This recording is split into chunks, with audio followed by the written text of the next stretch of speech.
क्या मजहबी आजादी का उनको हक हासिल नहीं है? स्पीकर साहब, मैं मुसलमान हूं, मेरे बगैर ये मुल्क नामुकम्मिल है। मैं इस मुल्क का यरगमाल नहीं हूं, मैं इस मुल्क का कैदी नहीं हूं। मैं पूरे सिटीजनशिप की राइट को चाहता हूं और अभी चाहता हूं। क्या प्रधानमंत्री अपनी जबान को जुम्बिश देंगे और चीन का नाम लेंगे? क्या आप चीन को डेमचौक और डेमसांग से उखाड़ कर फेंकेंगे? शुक्रिया सर। मैं सदर जमहूरिया के खुतबे की मुखालिफत में खड़ा हुआ हूं।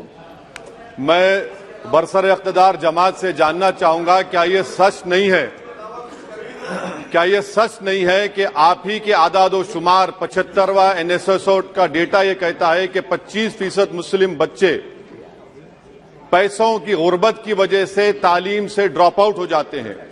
क्या ये सच नहीं है कि 7 साल से ऊपर जो बच्चों का खवानगी का तनासुब है तमाम मजाहिब में सबसे कम मुसलमानों का है?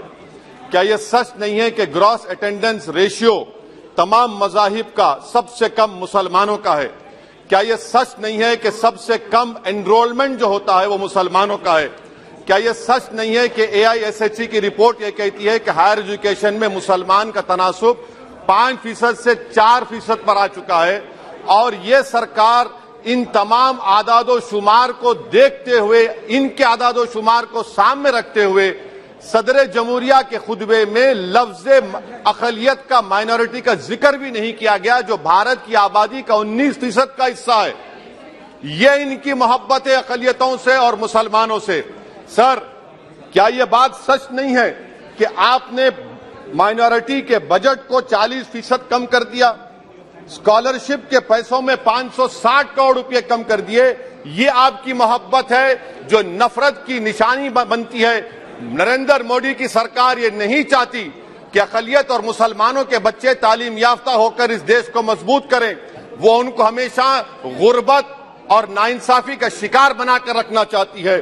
सर, दूसरी बात इसमें यह है कि आज अकलियतों को मुसलमानों के ताल्लुक से कोई महीना ऐसा नहीं जाता जहां पर उनको जान से मारने की धमकी नहीं दी जाती। बरसर इख्तिदार जमात की एक MP साहिबा ने कहा कि चाकुओं को सिर्फ तरकारी के लिए इस्तेमाल मत करो, गर्दनें काटने के लिए इस्तेमाल करो। बरसर इख्तिदार जमात के एक MP ने दिल्ली में कहा कि मुसलमानों का समाजी बायकॉट करो।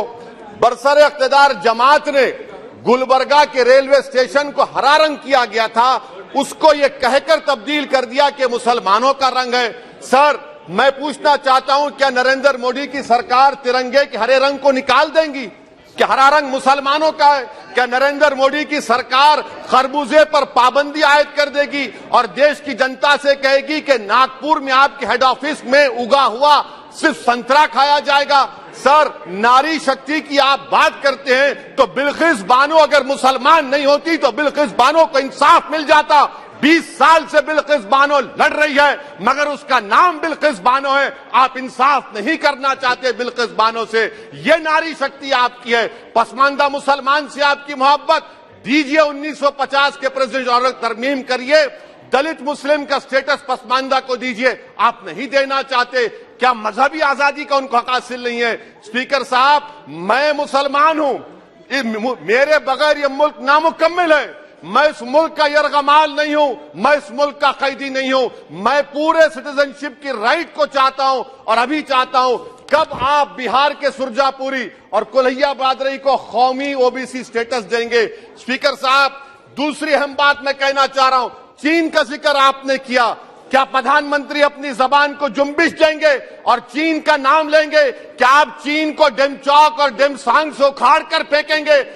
DGP कॉन्फ्रेंस में चेयरमैन साहब कहा गया कि 65 पेट्रोलिंग पॉइंट में से 26 पेट्रोलिंग पॉइंट पर भारत की फौज पेट्रोलिंग नहीं कर सकती है।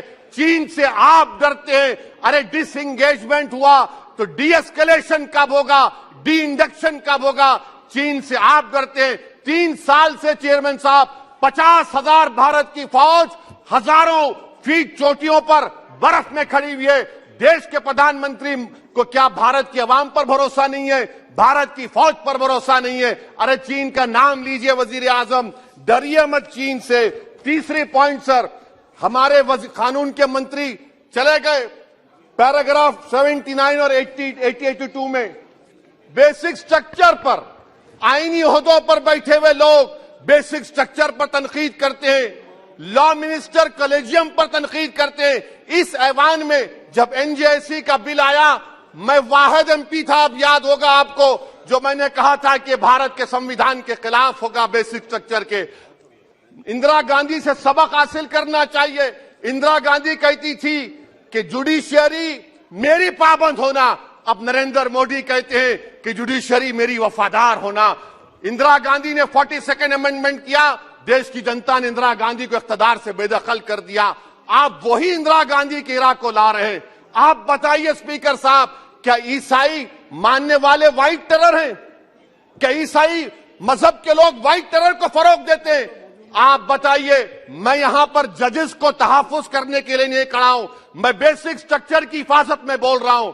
मैं अदलिया की आजादी के लिए खड़ा हूं, मैं एग्जीक्यूटिव की आजादी के लिए खड़ा हूं, लेजिस्लेचर की आजादी के लिए खड़ा हूं। चेयरमैन साहब, कोर्ट का काम यह नहीं है, जजेस का काम यह नहीं है कि नरेंद्र मोदी सरकार की मदद करे। अदलिया का काम यह है कि इस देश की कमजोर और मजलूम आवाम से इंसाफ किया जाए। चौथा पॉइंट स्पीकर साहब, यहां पर एक बड़े सरमाएदार का जिक्र किया गया है।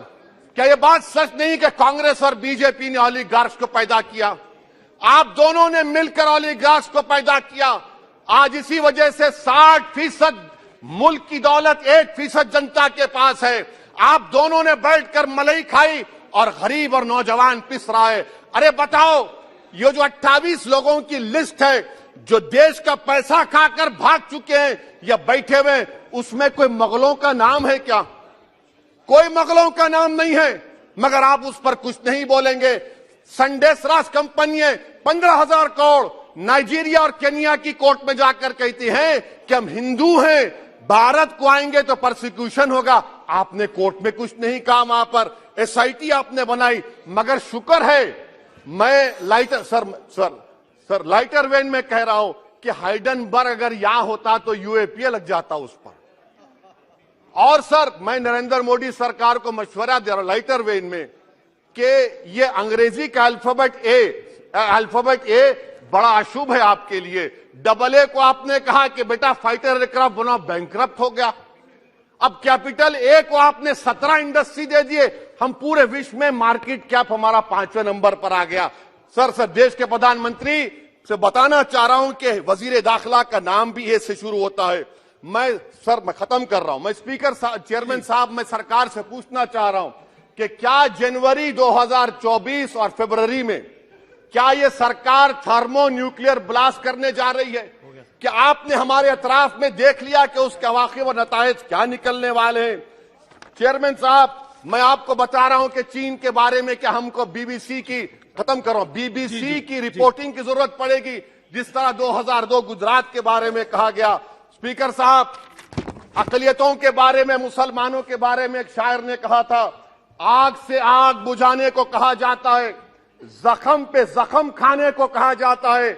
हम वफादार है बताने के लिए, हमको अपना सर कटाने के लिए कहा जाता है। सर, देश के प्रधानमंत्री पूरे फॉरेन टूर में जाते हैं, वहां पर गांधी का नाम लेते हैं।